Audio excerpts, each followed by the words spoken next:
السلام علیکم ناظرین، میں ہوں فیضان اختر اور آپ دیکھ رہے ہیں خلیج نیوز۔ ناظرین، گزشتہ چند روز سے ہر ایک پاکستانی فیٹف کی ٹرم سے تو ضرور واقف ہوگا۔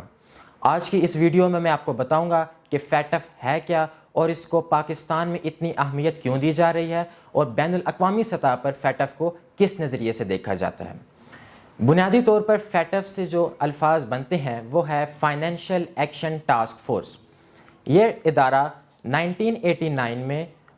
بین الاقوامی سطح کے G7 ممالک جو اس G7 کے رکن ممالک تھے ان کی سفارشات پر یہ ادارہ فرانس کی دارالحکومت پیرس میں قائم کیا گیا۔ بنیادی طور پر اس ادارے کے قائم کرنے کے پیچھے جو مقاصد تھے ان میں پہلا تو یہ کہ وہ دہشت گردی میں معاونت اور دوسرا منی لانڈرنگ وغیرہ کے معاملات جو ملک ان عناصر کو پشت پناہی کر رہے ہیں ان پر نظر رکھے اور ان پر ہائیلی جورسڈکشن کا ایک مانیٹرنگ نظام قائم کیا جائے۔ اب بات کر لیتے ہیں فیٹف کی بلیک لسٹ، گرے لسٹ اور وائٹ لسٹ کی۔ ناظرین، آپ نے پچھلے چند روز میں ہر ایک میڈیا، ہر ایک اخبار پر یہ بلیک لسٹ اور وائٹ لسٹ کے الفاظ تو ضرور سنے ہوں گے، مگر میں آپ کو یہ بتانا چاہتا ہوں کہ فیٹف کی آفیشیل ویب سائٹ یا فیٹف کی آفیشیل لینگویج میں بلیک لسٹ، وائٹ لسٹ یا گرے لسٹ نام کے کوئی الفاظ موجود نہیں ہیں۔ ہاں، یہ الفاظ موجود ہیں ہماری میڈیا نے، ہمارے وہ ادارے جو ہمیں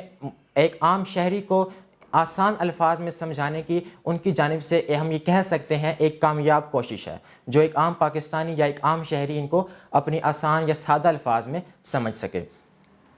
بنیادی طور پر فیٹف کی جو بلیک لسٹ ہے اس کو کہا جاتا ہے ہائیلی رسک جورسڈکشن، مطلب وہ ممالک جن کے بارے میں یہ کہا جاتا ہے کہ وہ منی لانڈرنگ یا دہشت گردی کی معاونت میں شامل ہیں ان پر گہری نظر رکھی جائے۔ اس وقت فیٹف کی آفیشیل ویب سائٹ ہمیں یہ بتاتی ہے کہ فیٹف کے ادارے میں اس وقت پوری دنیا میں صرف 2 ایسے ممالک ہیں جو کہ فیٹف کی بلیک لسٹ یعنی ہائیلی رسک جورسڈکشن میں شامل ہیں۔ ان میں پہلا تو ایران اور دوسری شمالی کوریا کا ملک ہے۔ اب بات کر لیتے ہیں فیٹف کی گرے لسٹ کی۔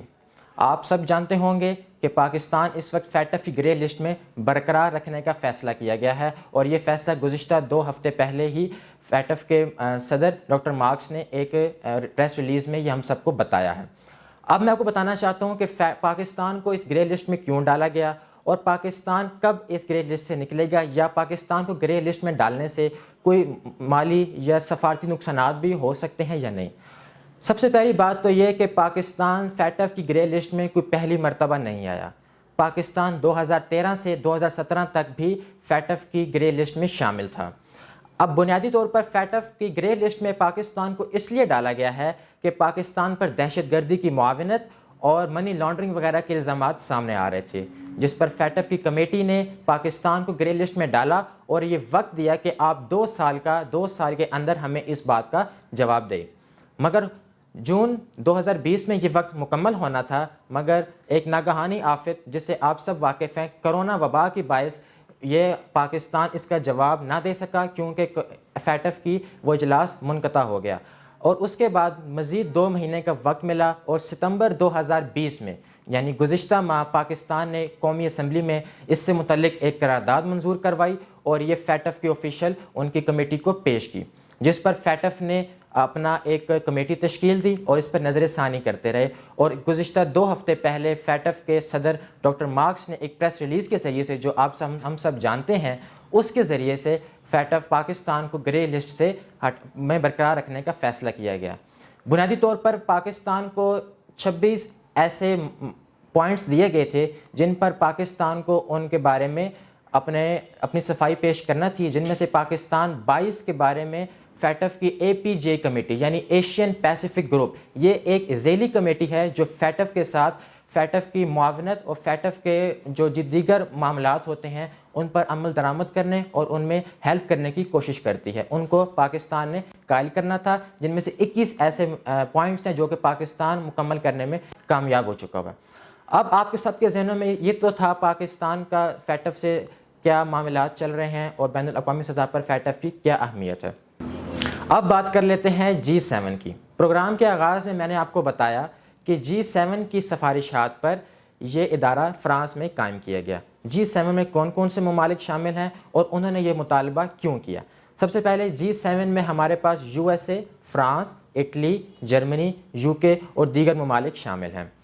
1989 میں اس کو G7 کے نام سے ہی جانا جاتا تھا، مگر بعد میں کینیڈا اور رشیا اس میں شامل ہوئے اور بعد میں اس کو G9 کے طور پر بھی جانا جاتا تھا۔ اب پروگرام کے آخر میں بات کر لیتے ہیں کہ گرے لسٹ سے پاکستان کیسے نکل سکتا ہے اور گرے لسٹ سے نکلنے کے بعد پاکستان کو کون کون سے ایسے عوامل ہیں جو پاکستان کو سفارتی سطح پر فائدہ مند ثابت ہوں گے۔ پہلی بات یہ کہ فیٹف کے 39 ارکان میں سے 12 اراکین کی حمایت حاصل ہونا پاکستان کے لیے ضروری ہے تاکہ وہ اپنا اس گرے لسٹ سے نام کو نکلوانے میں کامیاب ہو سکے، جن میں چین سمیت دیگر ممالک پاکستان کے ساتھ ہیں۔ اب دیکھنا یہ ہے کہ ڈاکٹر مارکس نے پاکستان کو 4 ماہ کا وقت دیا ہے، یعنی فروری 2020 تک پاکستان کے پاس یہ مدت ہے جس کے اندر اس کو نہ صرف اپنی سفارشات بلکہ اپنی صفائی بھی فیٹف کے سامنے پیش کرنی ہے اور ان 12 اراکین کی حمایت بھی حاصل کرنی ہے۔ یعنی ہم یہ کہہ سکتے ہیں کہ آئندہ آنے والے 4 سے 6 ماہ نہ صرف پاکستان کے